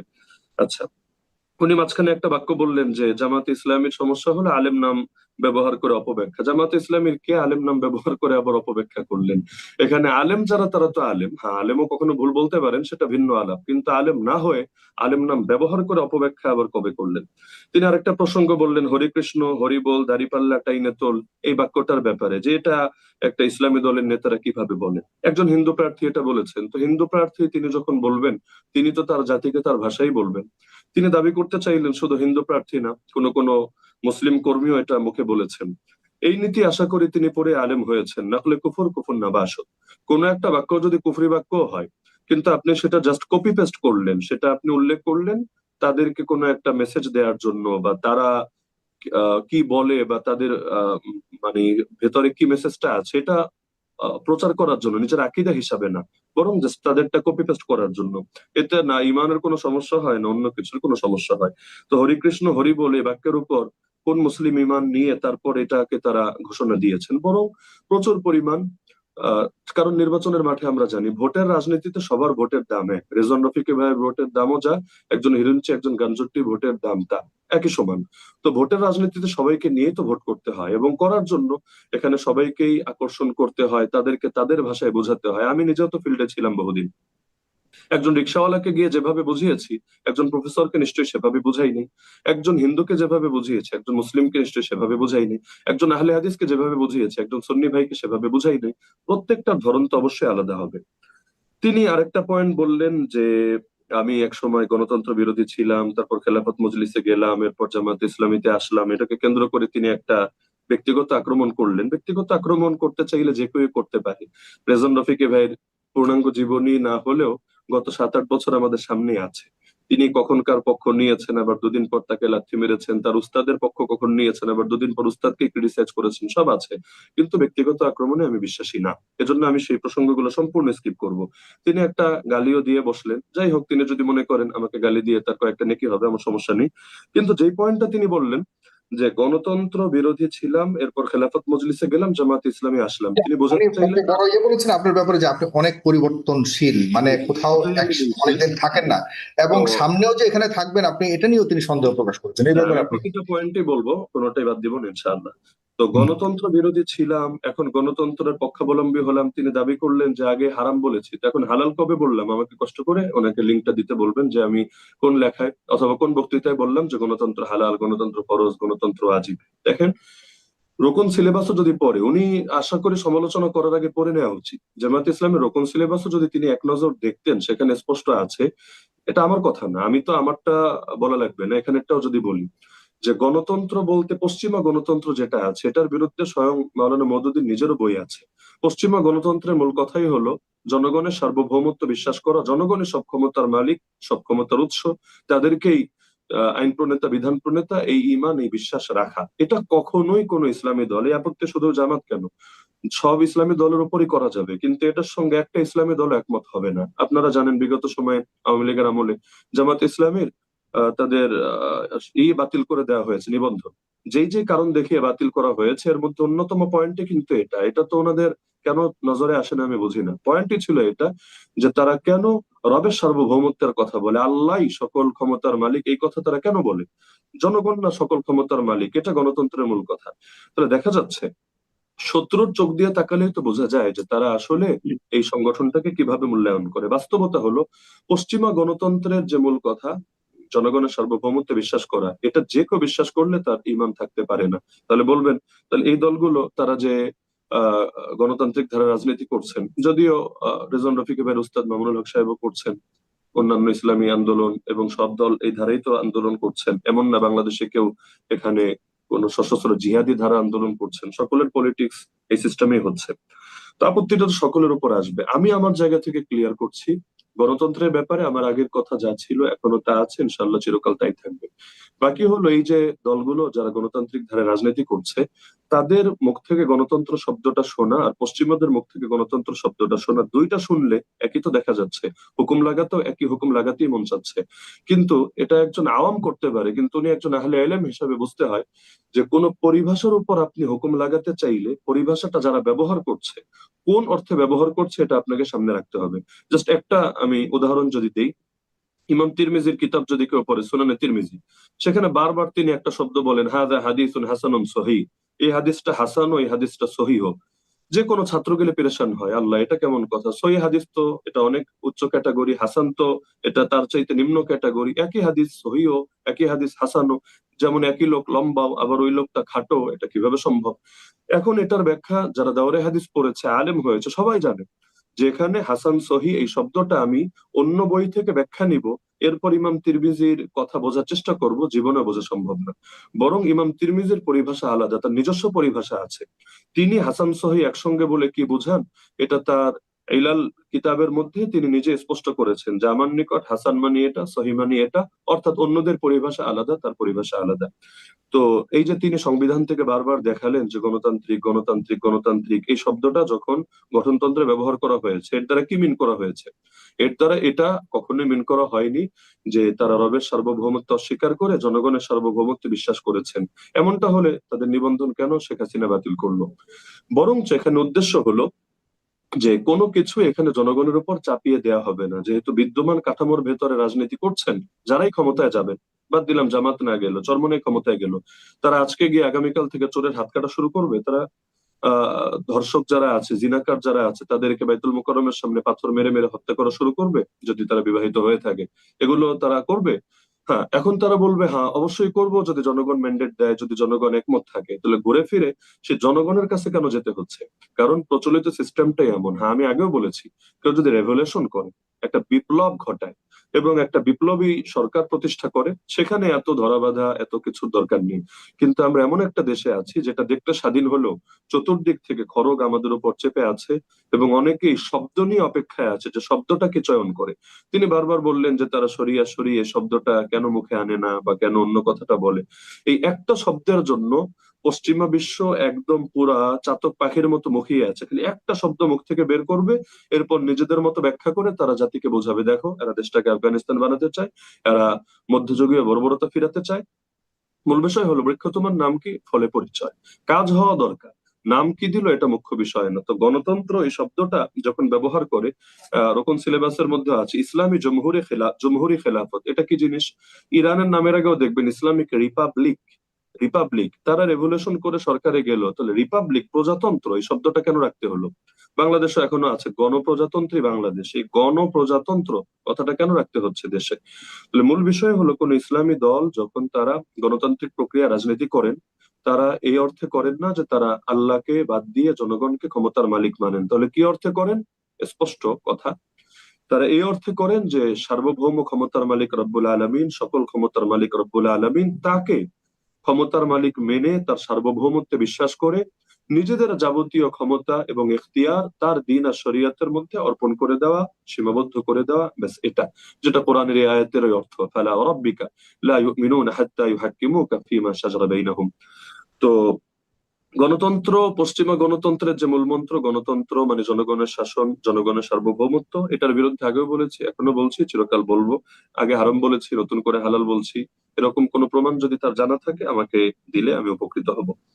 আচ্ছা, তারপর তিনি বললেন যে গণতন্ত্রকে হালাল মনে করলে ইমানই তো থাকবে না, তো ইমান যেহেতু থাকবে না, আমার ইমান আছে কি না, আমার স্ত্রী হালাল আছে কি না। যাক, মাশাআল্লাহ, তিনি আমাকে নিয়ে বেশ চিন্তিত, এবং তিনি আমাকে হয়তো কালেমা পড়ানোর জন্য মানসিক ভাবে রেডি আছেন, এজন্য তাকে আন্তরিক ধন্যবাদ। এই যুগে এমন উপকারী বা কয়জনে করে। তো আমার ইমান আছে কি না এটার ব্যাপারে আমি তো বললামই যে যেই কারণটা তিনি দেখালেন তার ব্যাখ্যা তো আমি স্পষ্ট ভাবে দিলাম। তারপরও যদি মনে হয় তার কাছে যে না, আমি আর মুসলমান নেই, আমি কাফের হয়ে গিয়েছি, স্পষ্ট ভাবে ফতোয়া দিতে দ্বিধা নেই। অতীতে এমন বহুত হয়েছে। ইমাম বুখারী রাহমাতুল্লাহ আলাইহিকে তার জামানায় ফতোয়া দিয়ে দেশ থেকে বের করে দেওয়া হয়েছে। ইমাম ইবনে তাইমিয়াকে ফতোয়া দিয়ে জেলে এতবার ঢোকানো হয়েছে, আল্লাহর বান্দা লাশ হয়ে কারাগার থেকে বের হয়েছে। তো ফতোয়া তো রাজনৈতিক টুলস হিসাবে বহুত সময় ব্যবহার হয়। সম্প্রতি আমাদের সিলেটের এক মুফতি সাহেব ফতোয়া দিয়েছেন জামাত ইসলামী সহ সমস্ত এই জোটের দলগুলোকে ভোট দেওয়া হারাম। চরমোনাই জোট থেকে বের হলেও তাদেরকেও দেওয়া হারাম। শুধু তার যে একটা দল আছে যারা বিএনপির সঙ্গে জোটবদ্ধ, তাদেরকে দেওয়া হালাল। যদিও মজার বিষয়, তাদের দুই গ্রুপ মিলিয়ে পুরো বাংলাদেশে ক্যান্ডিডেট মাত্র 5 জন। তার মানে বাকি 295 আসনে কাকে ভোট দিয়ে ইমান বাঁচাবে? তার মানে বোঝাই যাচ্ছে যে এখানে যারা জাতীয়তাবাদের আকীদায় বিশ্বাসী তাদেরকে ভোট দিলেই এটা হালাল হবে। এমনকি শুনেছি, আল্লাহ ভালো জানেন, সেই মুফতি সাহেবের জামাই যারা লন্ডনে থাকেন, একজন জামাত ইসলামী করেন, একজন খেলাফত মজলিস করেন। তো যদি জামাত ইসলামের খেলাফত মজলিস করলে ইমান নাই থাকে, তাহলে ওনাদের জামাইদের ইমানেরই বা কি অবস্থা, এবং তাদের সঙ্গে মেয়েরা সংসার করলে তাদের কি অবস্থা, এটা আল্লাহ রাব্বুল আলামিন ভালো জানেন। তিনি প্রশ্ন করলেন গণতন্ত্রের মাধ্যমে জুলুম দূর করা সম্ভব কিনা, গণতন্ত্রের মাধ্যমে শতলোকের শাসন কায়েম হবে কিনা। এগুলোর জবাব আমাকে জিজ্ঞেস না করে তিনি যেহেতু সগর্বে সবসময় পরিচয় দেন যে তিনি মাওলানা মামুনুল হক হাফিজাহুল্লাহ শাগরেদ, ওস্তাদের কাছে জিজ্ঞেস করলেই তো তিনি জানতে পারেন। এবং তিনি যেহেতু চরমনে সরাসরি না করলেও ইসলামী আন্দোলনকে অনেকটাই সমর্থন করেন, বা তাদের পক্ষ থেকে সমর্থিত বা তাদের সমর্থকরা তার আইডিতে ব্যাপকভাবে তাকে সমর্থন জুগিয়ে থাকে, যেভাবেই বলি না কেন, তাদেরকে জিজ্ঞেস করলেই তো জানা যায়। এটা তো কোনো জামাতের ইস্যু না, এটা সব দলের কমন ইস্যু। আর বাস্তবতা হলো, আমি আগেও বলেছি, এখনো বলছি, চিরকাল বলবো, যে একটা পূর্ণাঙ্গ বিপ্লব ছাড়া এই জাতির মুক্তি নেই। আজকেও আমি একটা, এই যে তার সাথে কথা শুরু হওয়ার সম্ভবত 14 মিনিট আগে হবে সর্বোচ্চ, আমি একটা ফেসবুকে পোস্ট করেছি যে বাংলাদেশে একটা ব্যাপক গণজাগরণ তৈরি হচ্ছে, এবং এটা হবে, এখান থেকে একটা রেভলিউশন, এবং সেই রেভলিউশনটা ইসলাম পন্থা রেভলিউশন হবে ইনশাআল্লাহ। তো সর্বদাই আমি কথা বলি যে আমি বিশ্বাস করি, মনে প্রাণে বিশ্বাস করি, পূর্ণাঙ্গ একটা বিপ্লব, জাস্ট সংস্কার না। সংস্কার মানে হলো আগেরটা ঠিক রেখে ওই কোথাও হালকা পাতলা একটু আকবর করলাম, একটু সংযোজন বিয়োজন পরিমার্জন করলাম, এটা না। আমি মনে করি একটা বিপ্লব, বিপ্লব মানেই হলো পুরোনোটাকে ডাস্টবিনে ছুঁড়ে ফেলা, নতুনটা সমাজের মধ্যে প্রতিষ্ঠা করা।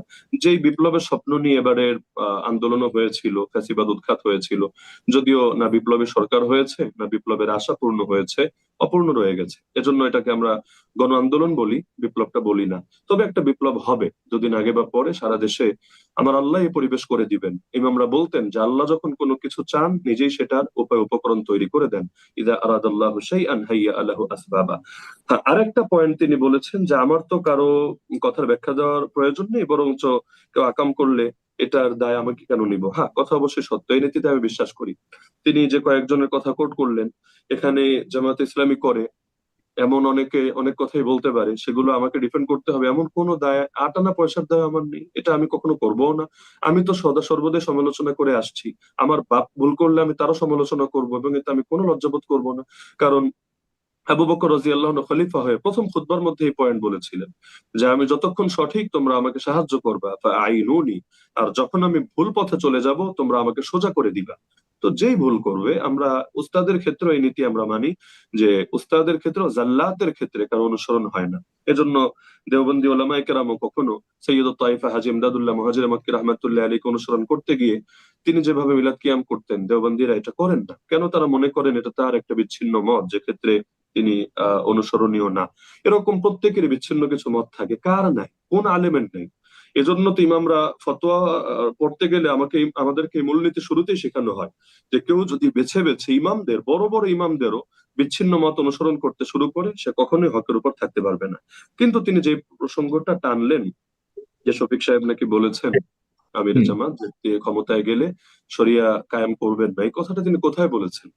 আদৌ যদি বলে থাকেন তাহলে তিনি এটা ভিডিও প্লে করে আমাদেরকে শোনাতে পারেন। হ্যাঁ, আমি নিজেও যোগদান যেহেতু আমির জামাতের হাতেই হয়েছে, ওই সময়ও তার সাথে আমার এটা আলাপ হয়েছে। তিনি কেঁদে ফেলেছিলেন। তিনি বললেন যে ইসলামী আন্দোলনের ভাইয়েরা আমাদের থেকে আলাদা হয়েছে, যাক, এটা তাদের পলিটিক্যাল ডিসিশন, এবং পীর সাহেবের প্রতি আমি সর্বদা শ্রদ্ধা রাখবো, কারণ ঐক্যের এই ডাকটা মহাসম্মেলনে লাখো জনতার সামনে প্রথমে তিনি দিয়েছিলেন। তো যারা আমার উপর কখনো এক পয়সা অথবা কোনো সামান্যতম কোন অনুগ্রহ করে, আমি এটা চিরকাল কৃতজ্ঞ থাকি, চিরকাল স্মরণ রাখি। কিন্তু তিনি বললেন যে তাদের এক কেন্দ্রীয় নেতা, তিনি যে সম্মেলনে বললেন যে জামাত থেকে আলাদা হয়েছি কারণ তারা বলেছে ক্ষমতায় গেলে শরিয়া আইন কায়েম করবে না, তাদের আমির এই টাইপের কথা বলেছে। তিনি কেঁদে ফেলে বললেন যে একটাবার আমাকে অন্তত একটা ফোন দিত, এতদিন একসাথে আসা বসা ঘনিষ্ঠতা, একটাবার ফোন দিয়ে তারা নিশ্চিত হতো। যদি আমার মুখ থেকে এমন কথা বের হতো, আমি ক্ষমা চেয়ে নিতাম। আমি এখনো মরে যাইনি, আমি জাতির সামনে এটার জন্য প্রকাশ্যে ভুল স্বীকার করতাম, যদি আমার এটা স্লিপ অফ টাং হয়েও থাকে। আর যদি আমি এটা না বলি, তারা এটা ক্লিয়ার হতো। কিন্তু এটা না করে তারা যে কথাটা বললো, এটা দুঃখ করে তিনি কেঁদে ফেললেন। তারপর আমি মনে করি যে এটা শুধু আমিরে জামাত বলে কথা না, সকলে মিলেও যদি ঘোষণা দেন যে জি। আমরা শরিয়া কায়েম করব না, তাহলে এটার সঙ্গে কেউ একমত হবে না। হ্যাঁ, এবং শরিয়া বলতে যদি এখানে শব্দের মারপ্যাচ খেলে, ওই যে বারবার বলছে যে আল্লাহর আইন চাই, তারা তো বলছে, কিন্তু শরিয়া শব্দটা কেন বলছে না? তো এখানে বুঝতে হবে যে এখানে শব্দ নিয়েই একটা, এই জামানায় যে পলিটিক্স, এখন পলিটিক্সই হলো ন্যারেটিভের পলিটিক্স আর শব্দের পলিটিক্স। বিগত আমলে এক জঙ্গি ট্যাগ দিয়ে কি পরিমাণ রাজনীতি করলো আওয়ামী লীগ, শুধু জঙ্গি ট্যাগ, মানে কাউকে হত্যার জন্য কিছু লাগবে না, খালি শব্দ একটা লাগিয়ে দিলেই চলবে। তো অনেক সময় এমন হয় আপনার বৃহৎ কাজ নষ্ট হবে জাস্ট একটা শব্দের জন্য। তো সাগর ভাই, শেষ পয়েন্টটা আমি শেষ করি। আপনি বলেছিলেন যে একটা ইসলামী দল থেকে অমুসলিম প্রার্থী হতে পারে কিনা, এটা প্রসঙ্গে আপনি বলেছিলেন। তো এটার জবাব আমি না দিয়ে রেজন রফিকে ভাই একটা কথা মাঝে বললেন যে যদি ইসলামী রাষ্ট্র হয়, সেখানে যারা অমুসলিম থাকবে তারা স্বাধীনভাবে নিজেদের ধর্ম পালন করবে, এবং তারা তাদের কথাগুলো তারা রাজনৈতিক দলও করবে, তাদের কথাগুলো রাষ্ট্রের সঙ্গে উপস্থাপনও করবে, যাতে করে তাদের যে কোনো ধরনের সংকট সমস্যা এগুলো রাষ্ট্র দূর করতে পারে। এই পয়েন্টটা তিনি যদি বলেন, তাহলে যেই আসনে জামাতের অমুসলিম প্রার্থী আছে, সেই আসনের মেজরিটি কারা? সেই আসনের মেজরিটি যদি মুসলিম হতো আর তাদের উপর কোনো অমুসলিমকে চাপিয়ে দেওয়া হতো, তাহলে প্রশ্নটা যৌক্তিক ছিল। কিন্তু আজও আমি ওই সেই প্রার্থীর আসনের যিনি নির্বাচন কমিটির সদস্য সচিব, এই হোটেল ইন্টারকন্টিনেন্টালে পলিসি সামিটে আমার সঙ্গে তার সাক্ষাৎ হয়েছে, তিনি নিজে বললেন যে সেখানে 60% ভোটারদের 60%ই হলো হিন্দু ভোটার, সনাতনী ভোটার। তো তাদের প্রতিনিধি যেহেতু তিনি হচ্ছেন, ম্যাক্সিমামই যেখানে অমুসলিম, অর্থাৎ একটা নির্দিষ্ট ধর্মের অনুসারী, তাহলে সেখানে তাদের প্রতিনিধি হতে বাধা কোথায়? এবং তিনি যে প্রতিনিধি হচ্ছেন জামাতের পক্ষ থেকে, জামাতের যে মূলনীতিগুলো আছে, গঠনতান্ত্রিক যে ধারাগুলো আছে, এর সঙ্গে একমত হয়েই তো তাকে হতে হবে, এর বাইরে তো না। তিনি সেখানে গিয়ে ইসলামের বিপক্ষে, আইনের পক্ষে কথা বলবেন এবং জামাত যে আদর্শ লালন করে সম্পূর্ণ এর বিরোধী কথা বলবেন, এর সুযোগই তো তার জন্য নেই। এমন হলে তো দলই তাকে রাখবে না, তিনি বহিষ্কৃত হবেন। তো তিনি তার যারা বাংলাদেশে সংখ্যালঘু জাতি আছে তাদের প্রতিনিধিত্ব করবেন, তাদের কথাগুলো তুলে ধরবেন। তো আফগানিস্তান একটা ইসলামী ইমারা হয়ে গিয়েছে, সেখানেও আপনারা দেখেছেন যে তাদের সরকারের ভেতরে, তারা দায়িত্বশীলদের ভেতরে শিয়া হাজারা গোষ্ঠীর লোক রেখেছে, যারা মুসলমান কি মুসলমান না এটা নিয়ে সেই বিতর্কে আমি যাচ্ছি না। এটা রেজন রফিক ভাই আমার চাইতে আরো ভালো অবগত আছেন। এরকম গোষ্ঠী যাদেরকে অনেকে মুসলমান মনে করে না, তাদের প্রতিনিধি ইসলামী ইমারা আফগানিস্তানের ভেতরেও তারা ক্ষমতায় রেখেছেন। তাহলে কি বোঝা গেল যে প্রতিনিধি থাকা এটা দূষণীয় কিছু না। এবং তিনি যখন একটা ইসলামী সংগঠন থেকে প্রতিনিধিত্ব করছেন, এটা তো আরো ভালো, কারণ তিনি এর ভ্যালুস, এর ভিশন, মিশন এগুলোর সাথে একমত হয়েই তো তিনি এখানে কাজ করবেন। তো এতে অবশ্যই সংখ্যালঘুদের অধিকার রক্ষা হবে এবং বিশ্ব দেখবে যে তারা কিভাবে আপনার সময়টা অনেক অনেকে, আমি আমাকে ক্ষমা করবেন জনাব আলী হাসান ওসামা, আমি জাস্ট একটা রিলেভেন্ট প্রশ্ন করছি। এটা হলো যে আহ বলা, উনি একটাই দাবি করছেন যে সব ঠিক আছে, কিন্তু ডাক্তার শফিকুর রহমান বলুক যে তিনি আবু আলা মওদুদীর আকীদা পালন করেন না। এই ব্যাপারে আপনি কি বলবেন? উনি এটা যদি বলেন, উনি ওনার অবস্থান পরিবর্তন করবেন, সেখানে আপনি জি, অস্বীকার করতে হয় সেই জিনিস যেটা আগে কখনো স্বীকার করা হয়েছে বা এমন কোনো পরিবেশ ছিল। যেমন আমাকে যদি আপনি লিখে দিতে বলেন, এই যে ফেস দ্য পিপলের স্টুডিওতে আমি বসা, আপনি আজকে অনলাইনে ঘোষণা দিলেন যে আমি আলী হাসান ওসামা এটা যাতে লিখে দেই যে অফিসটা আমার না, আমি তো হাসতে হাসতে লোটাপুটি খাবো যে এটা আমার, এই কথাটা আসলো কোত্থেকে, নতুন করে আমাকে কেন লিখে দিতে হবে যেটা আমার না। যে দাবি করে প্রমাণ তাকে দিতে হয়, যে দাবিই করে না, অস্বীকার, তো কিন্তু সেখানে উনি তাকে প্রমাণ দিতে হয় কেন না। তো রিজওয়ান এখন রফিক তো অনেকগুলি রেফারেন্স দিলেন, জি, জি। অনেকগুলি রেফারেন্স হ্যাঁ, দিলেন। এটাই তো আমি বললাম যে তিনি আপনি মাঝখানে সরে গিয়েছিলেন, এজন্য এই পয়েন্টটা হয়তো আপনার মিস হয়েছে, যে তিনি যে 8টা পয়েন্ট বলেছেন তার একটাও তো দাবির সাথে প্রমাণের মিল নেই। একটা পয়েন্টও এমন কথা নেই যে জামাত করতে চাইলে এর কর্মী হোক, সহযোগী সদস্য হোক বা রোকন হোক, হতে চাইলে মাওলানা মওদুদীকে আকীদার ইমাম অথবা ফিকহি মাযহাবের ইমাম অন্তত মানতে হবে এবং তার সঙ্গে প্রতিটা আকীদার ধারা, প্রতিটা ফিকহি মাসালার ধারায় একমত হতে হবে, এমন একটা বাক্য তিনি দেখাক, আমি আমার কথা উইথড্র করে নিব। আর যদি না দেখাতে পারে, তিনি 8টা কেন 800 পয়েন্টে যদি দেখান, আসমান জমিন থেকে হাওয়াই পয়েন্ট, এটা তো হাস্যকর হবে। এতটুকু তার কমন সেন্স থাকা দরকার যে দাবির পক্ষে প্রমাণে মিল থাকতে হয়। না হলে কোত্থেকে ধরে এনে কপি পেস্ট করে দিবেন, আর জাস্ট সময় নষ্ট ছাড়া আর কিচ্ছু হবে না। তিনি দাবির পক্ষে একটা প্রমাণ দিক, আমরা আমাদের বক্তব্য উইথড্র করবো, কোনো সমস্যা নেই। আমরা যতদিন বেঁচে আছি অবশ্যই আমরা আমাদের লাস্ট বক্তব্য withdraw রিলেভেন্ট প্রশ্ন, যে আপনাদের এই কি বলবো, খুব আহ সাধারণ বাংলা ভাষায় যেটা বলে যে ঢিল ছোড়াছুড়ি, কাদা ছোড়াছুড়ি যদি বলি ইসলামিক দলগুলোর মধ্যে, এই জায়গাতে সাধারণ মানুষের দৃষ্টিভঙ্গির মধ্যে কিছুটা হলো কষ্ট রয়েছে। যে যেখানে যে ধর্মীয় দলগুলোর মধ্যে সবচেয়ে বেশি ঐক্য থাকবার কথা, তাদের মধ্যে অনৈক্যগুলি কি মনে করেন কিনা যে ধর্ম যারা পালন করে, লালন করে, তারা বিভ্রান্ত হচ্ছে? এই বিভ্রান্ত জায়গা থেকে উত্তরণের পথ কি? এই সামনে ইলেকশন ঘিরে যে জোট করা হচ্ছে, এটা কি শুধুমাত্র কৌশলের জায়গায় দেখতে চাচ্ছেন আপনি, নাকি একটা ধর্মীয় এখানে একটা একতাবদ্ধ হওয়ারও প্রয়োজন বলে মনে করেন? অনেক লম্বা প্রশ্ন, আপনি বলতে পারবেন 1 ঘন্টা, কিন্তু আপনাকে আমি সর্বোচ্চ 2 মিনিট দিচ্ছি শেষ করার জন্য, জি, প্লিজ। আমি অতি সংক্ষেপে বলছি, সেটা হলো বাংলাদেশের মানুষ অত্যন্ত ধর্মপ্রাণ। এ মাটির শিকড়ের সাথে ইসলাম মিশে আছে। এরপর স্বাধীনতার এই 54 বছর পেরিয়ে 55 বছরে পদার্পণ করলাম, ইসলামপন্থীরা যে ক্ষমতায় আসতে পারেনি, এর মূল কারণই পারস্পরিক কাদা ছোড়াছড়ি, একদল আরেক দলকে ফতোয়া দিয়ে ট্যাগ লাগিয়ে দমানোর চেষ্টা করা। আমি মনে করি যে বৈচিত্র্যের ভেতরে ঐক্য, বড় সুন্দর একটা শিরোনাম দিয়ে বই লিখেছেন কাজী মোতাসিম বিল্লাহ রহমতুল্লাহ আলী, আল্লাহ তাকে জান্নাতবাসী করুন। বৈচিত্র্যের ভেতরে ঐক্য, ইত্তেহাদ মা আল ইখতিলাফ, এটা যদি আমরা করতে পারি, ইলমি মাযহাব, ইলমি মাসালা ইখতিলাফ থাকতেই পারে, চারো মাযহাবের মধ্যে কত ইখতিলাফ, কিন্তু এতটা সত্ত্বেও 1000 বছরের বেশি পৃথিবীতে খেলাফত ছিল। তো এখন যদি আমরা এটা ভাবি যে প্রতিটা বিষয় অন্য, আমি যা ভাবি আরেকজনকে তা ভাবতে হবে, কোশ্চিন কালো ইসলামপন্থীরা এদেশে অগ্রসর হতে পারবে না। যদি হতে চায়, ছাড়ের মানসিকতা নিয়ে হতে হবে।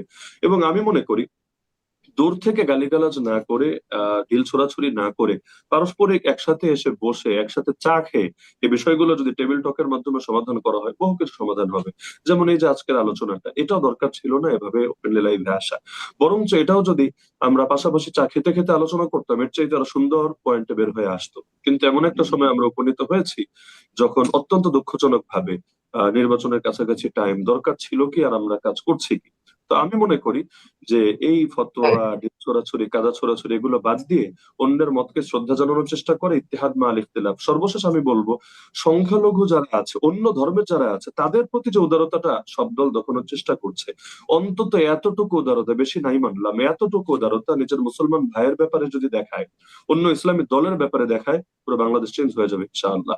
তো যারা রাজনীতি করে না, এদের অনেক দায় থাকে। এই যে আপনি এত প্রশ্ন করতে চাইলেন, রিজওয়ান রফিকি ভাই এক বাক্যে কেটে যাচ্ছে, আমি তো ইসলামী আন্দোলনের প্রতিনিধিত্ব করি না, তাদের মুখপাত্র না। তো রাজনীতি না করলে ব্যক্তি হিসাবে বহু কিছু বলা যায়, বহু কিছু করা যায়। কিন্তু আপনি যখন একটা দায়িত্বশীল জায়গায় থাকবেন, প্রতিটা কথা বলার আগে হাজারবার চিন্তা করে বলতে হয়। তা আমি তাকে অনুরোধ করব, তার যদি মনে হয় যে আমরা যেভাবে রাজনীতি করছি এটা সঠিক না, আমি রেজওয়ান রফিকি ভাইকে হাত জোর করে অনুরোধ করবো, আল্লাহর ওয়াস্তে 2 হাত জোর করে বলছি, আহ, যে আপনি নিজে একটা সহি ধারায়, আপনি হন বা অন্যরা মিলে একটা সহি ধারায়, যেই ধারাটা আপনারা চাচ্ছেন, এভাবে আমাদের সামনে একটা সুন্দর রাজনীতি উপহার দেন। আমরা সব বাদ দিয়ে সবাই গিয়ে আপনাদের সঙ্গে কাজ করব, আপনাদের হাতকে শক্তিশালী করব। তো নিজেও কিছু করবেন না, আর একজনকে করতেও দিবেন না, এটা তো হয় না। অন্য ভুল করছে আলহামদুলিল্লাহ, তো কাজ যতটুকু করছে 1% ভালো হলেও তো হচ্ছে, তো বসে থাকার চাইতে অন্তত একটু হাঁটা তো ভালো। আজকে জামাত ইসলামী পলিসি সামিট করলো, আপনার যদি মনে হয় তাদের পলিসি সামিট টোটালি ভুল, তাহলে আপনি একটা ডিফারেন্ট পলিসি সামিট করেন, আপনি নিজের আদর্শটা তুলে ধরেন, গোটা জাতি দেখুক, এরপর মানুষের উপরে ছেড়ে দেন, ফতোয়া দিয়ে দমাতে কেন হবে? আপনি আপনারটা বলেন, আমি আমারটা বলি, বাকিটা মানুষ বিবেচনা